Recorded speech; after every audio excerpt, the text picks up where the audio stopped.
Welcome to Dermatology Treatments by DermNet.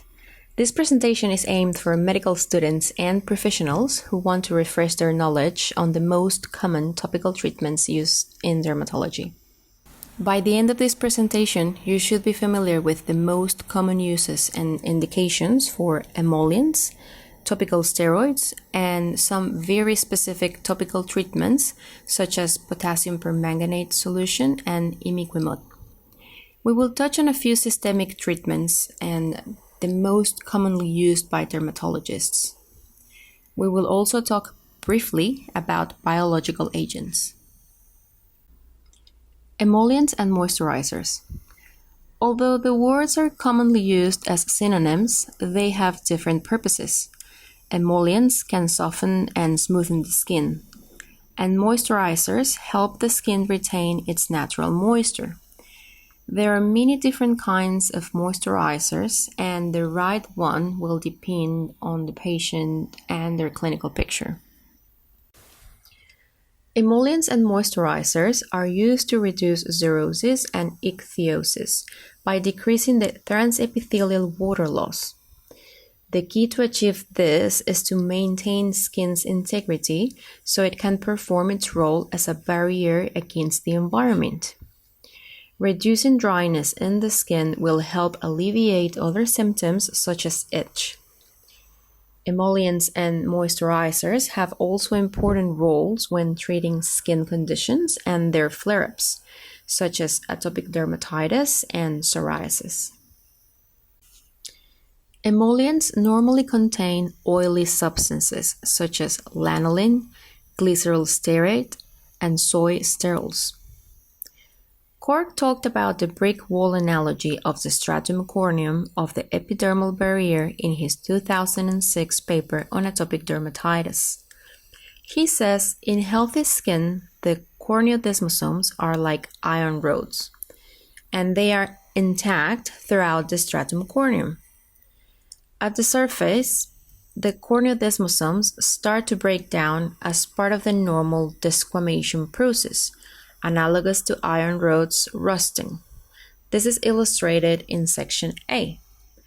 In an individual genetically predisposed to atopic dermatitis, premature breakdown of the corneodesmosomes leads to enhanced desquamation, analogous to having rusty iron rods all the way down throughout the brick wall, which is illustrated in section B. If the iron rods are already weakened, and environmental agents such as soap can corrode them much more easily, and the brick wall starts falling apart, which allows penetration of allergens. The right emollient is the one your patient likes and is willing to apply as often as necessary. It is normally recommended to have a different product for the face, usually less greasy for a good cosmetic effect. A good way to approach this is to supply the patient with a self-selection bag, which contains many different emollients so the patient can try as many as possible and choose their favorite.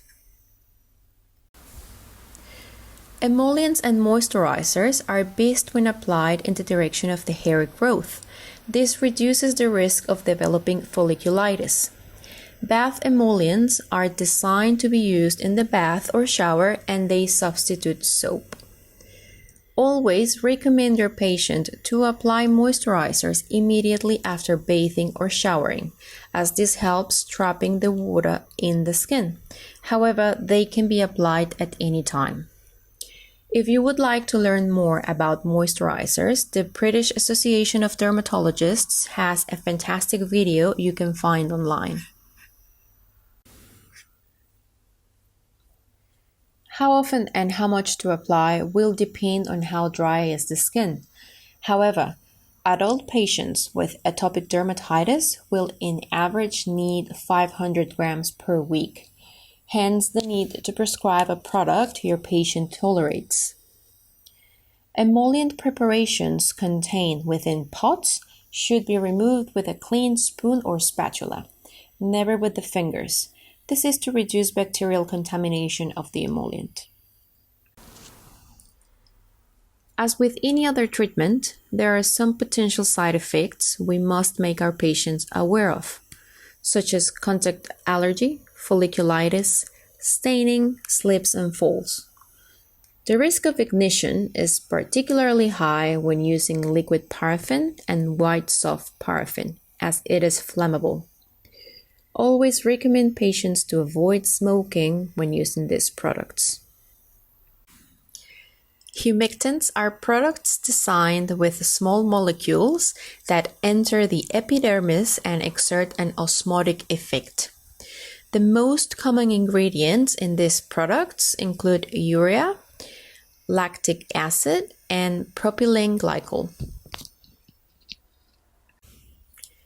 Topical steroids. They are also called topical corticosteroids, glucocorticosteroids, and cortisone. Topical steroids are anti-inflammatory preparations used on the skin to control a great variety of skin problems.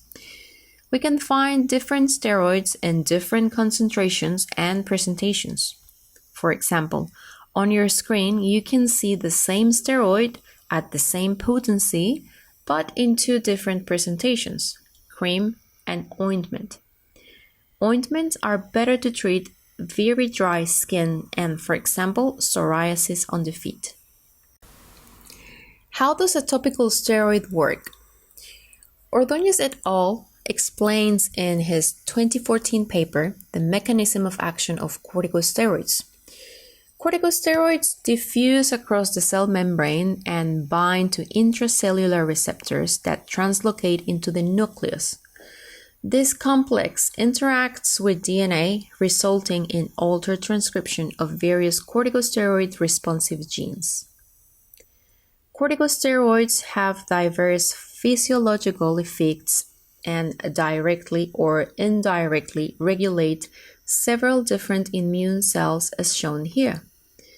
These actions are primarily accomplished by modulating inflammatory cytokines as well as through induction of apoptosis.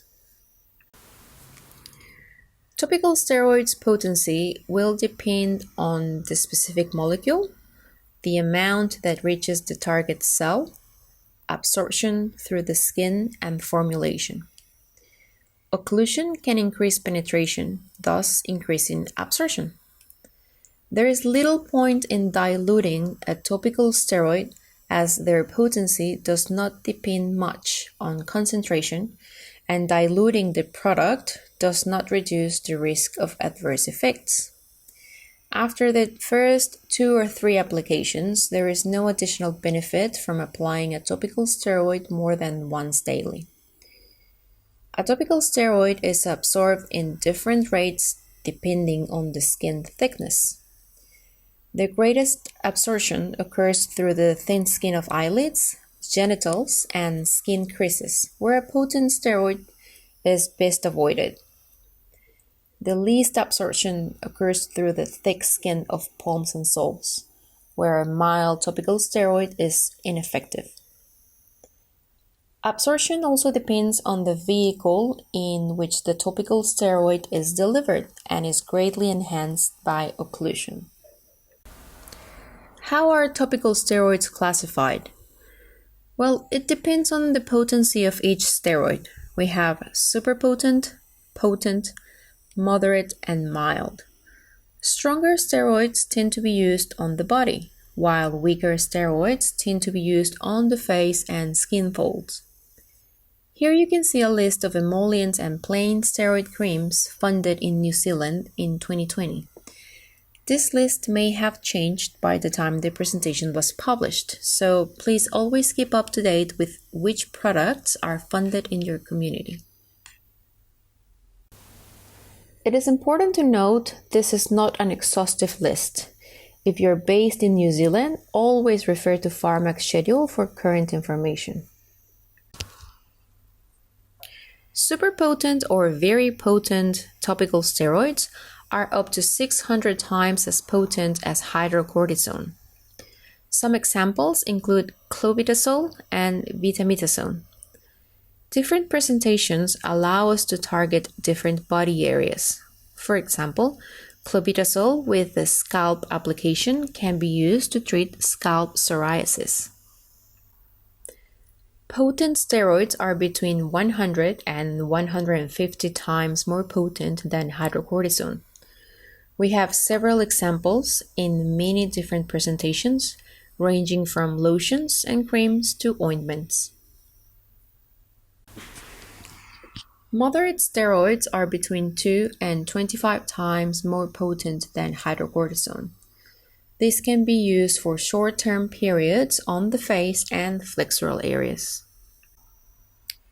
Hydrocortisone, which is the steroid we use as comparison for the other potencies, is a mild steroid, acceptable for face and genital skin. How to use topical steroids? Always advise your patients to wash and dry their hands before applying topical steroids. One fingertip unit is enough to treat the equivalent area of 2 palms. Topical steroids are applied once daily, usually at night. After remission has been achieved, we can switch to a twice-a-week or weekend schedule to retain remission and prevent exacerbations. Always recommend to use them in addition to emollients. And even though some steroids are oily, they must not be used as emollients. If you would like to learn more about how to use topical steroids, you can watch a video by the BAD. The fingertip unit. This is a way we explain to patients how much product they need to use, as the amount will depend on the body part to treat. One fingertip unit is the amount of product that we can fit from the tip of the finger to the first joint of the index finger. 1 FTU is enough for 2 adult palms. A child aged 4 years will approximately need 1/3 of the adult amount. Infants 6 months to 1 year will approximately need 1/4 of the adult amount. Topical steroid formulation. Different formulations suit different purposes. For example, it is easier to apply a lotion to the scalp rather than an ointment. We also use different formulations depending on the lesions we are treating. As a rule of thumb, you can say if it's wet and weepy, use a cream, and if it's dry and scaly, use an ointment. Intralesional steroid treatment. Intralesional treatment allows us to deliver steroids right in a lesion or a specific area. It is usually an office procedure and it has almost no downtime. The most common intralesional steroid treatment is probably triamcinolone, which is used in alopecia areata, keloid scarring, and discoid lupus. In the image, you can see a patient with significant hair loss, which was treated with intralesional steroids. It is important to note not all hair loss is suitable to be treated with intralesional steroids.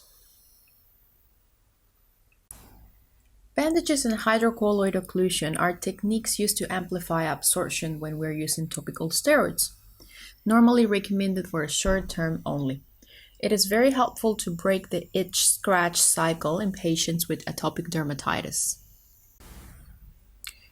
Topical steroids are very safe and efficacious treatments. However, patients need to be counseled properly about the correct use of topical steroids. Side effects can be grouped in local and systemic. The most notorious systemic side effect is Cushing syndrome. This is most likely to occur with superpotent steroids used under occlusion because, as you already know, occlusion amplifies absorption. It is vital to educate our patients about the potential side effects of topical steroids when used improperly. Local side effects may arise when a potent topical steroid is applied daily for long periods of time, especially if used under occlusion. Most reports of side effects describe prolonged use of an unnecessarily potent topical steroid for inappropriate indications. This means, under the guidance of a trained medical professional, most patients will not develop undesired side effects such as atrophy of the skin and stretch marks. It is important to note stretch marks are virtually irreversible.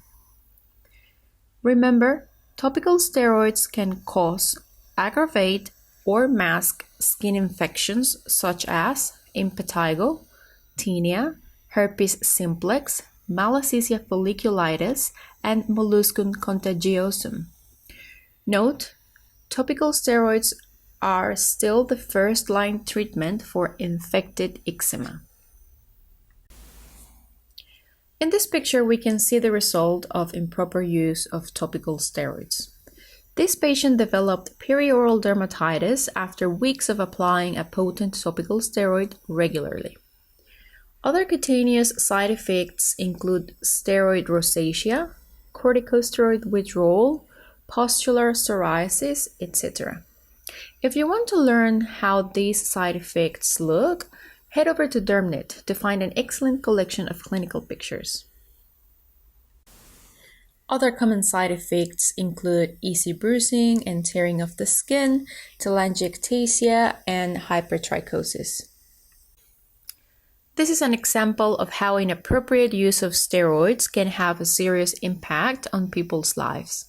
This gentleman was severely depressed due to the state of his face, which resolved after stopping the incorrect treatment.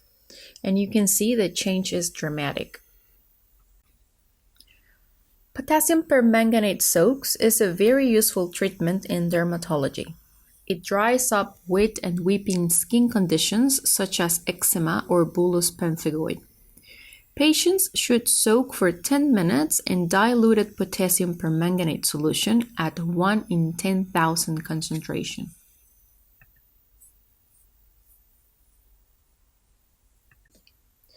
Instructions are very easy. Just pour 10 ml of the solution for each 1 liter of water to be used. Please warn your patients the solution will stain furnishings and will hurt their skin if touched undiluted. Soak the affected part in the diluted solution for 10 minutes and relax. Take out and pat dry. If they are soaking their hands, advise them to apply Vaseline on their nails to keep them from staining. Calcineurin antagonists. These are steroid-free anti-inflammatory agents. Very useful in case of facial eczema or flexural psoriasis and in combination with topical steroids. If you have a patient with eczema herpeticum and you want to start them on a calcineurin antagonist, educate them about the initial stinging they might feel and also advise to reduce or eliminate alcohol consumption during treatment. Topical 5-fluorouracil, also known as Efudix. It is very good for treating actinic keratosis, especially for field change. This means we're treating a decent sized area of the patient's skin, such as arms, chest, or back. But it can also treat smaller areas. Always educate your patients about what's coming their way. Efudix is very irritant, and the patient and their skin will always look way worse after starting treatment before getting any better. But if we don't counsel the patients, they will almost certainly stop treatment without letting you know. This is an example of how the lesions are getting red and angry with Efudix. If the patient is aware of this, they will stick to the treatment. However, if the reaction is too intense, then they might need to stop and apply a mild steroid with antibiotic to control the inflammation. Then they can restart the treatment to complete 30 days of applications. Topical imiquimod. It works by activating local immune response. It is helpful to treat superficial BCCs and actinic keratosis. One common side effect is that the treated area might heal with deep pigmentation. Keep this in mind when choosing this treatment in an exposed area such as arms or face. It is not uncommon for patients to experience flu-like symptoms when they are using imiquimod. Now we will talk about other common treatments in dermatology, but given systemically. Acitretin. It is an oral retinoid, most commonly used to treat severe psoriasis, and occasionally used to treat other skin conditions, including palmoplantar pustulosis, hand dermatitis when it's very thick and scaly, diarrheal disease, lichen planus, lichen sclerosus, lupus erythematosus, cutaneous T-cell lymphoma, extensive granuloma annulare, and severe ichthyosis. The most important aspect of this treatment is to keep in mind patients must not get pregnant while using it. So people of childbearing potential must be under strict birth control during treatment and for 3 years after stopping it. It is best to avoid alcohol during treatment. It is thought acitretin slows down proliferation of skin, thus controlling scaly conditions such as psoriasis. It can cause dryness in eyes, nostrils, and skin, and also peeling and fragile skin. Patients must avoid exposing themselves to excessive sunlight during treatment. The most serious side effects are hepatitis and depression. Hepatitis can be monitored with bloods, and after one episode, acitretin must not be restarted. Depression. Always ask for personal and family history of depression and suicide attempts before starting treatment. Methotrexate. When used in low doses, we can treat inflammatory skin conditions such as psoriasis and eczema. In much higher doses, it is used as a chemotherapy agent for leukemia and some other forms of cancer. Methotrexate has anti-inflammatory properties through increasing intracellular adenosine, which is a purine nucleoside.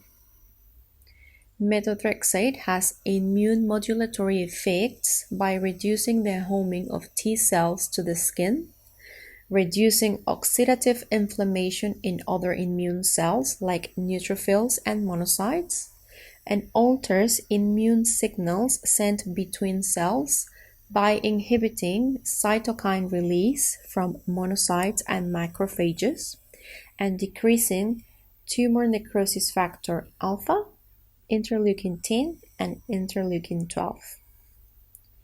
At higher or anti-cancer doses, methotrexate acts more as an antimetabolite.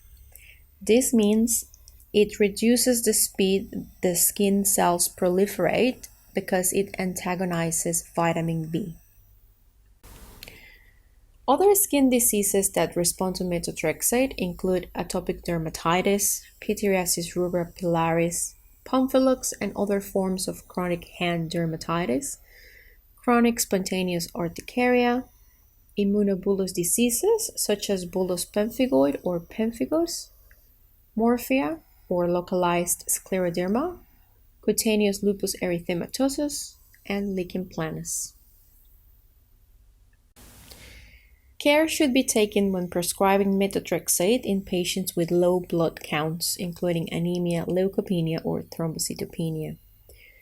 Alcoholic drinks, including beer and wine, may increase some of the side effects, including the chance of liver damage, and so it should be restricted to less than 20 grams per day. This would roughly translate to 1 to 2 standard drinks per day or 10 to 14 drinks a week. How to take methotrexate. It is taken weekly, and this means once a week only, usually on the same day. It is recommended to take 5 mg of folic acid once a week while you're on methotrexate, and normally you would take this 3 days after the methotrexate. Methotrexate side effects. The most common are loss of appetite, nausea, and diarrhea.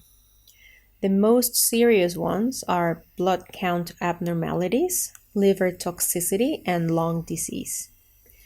Methotrexate can rarely cause a lung reaction similar to pneumonia, called acute pneumonitis or interstitial pneumonia. The symptoms are usually fever, cough, which is often dry and hacking, and shortness of breath. Should your patient develop such symptoms, ask them to stop taking methotrexate and notify you promptly. A chest X-ray may reveal diffuse white patches. Slowly progressive lung fibrosis or bronchiolitis obliterans associated with methotrexate is rare. Eosinophilic pneumonia is also reported.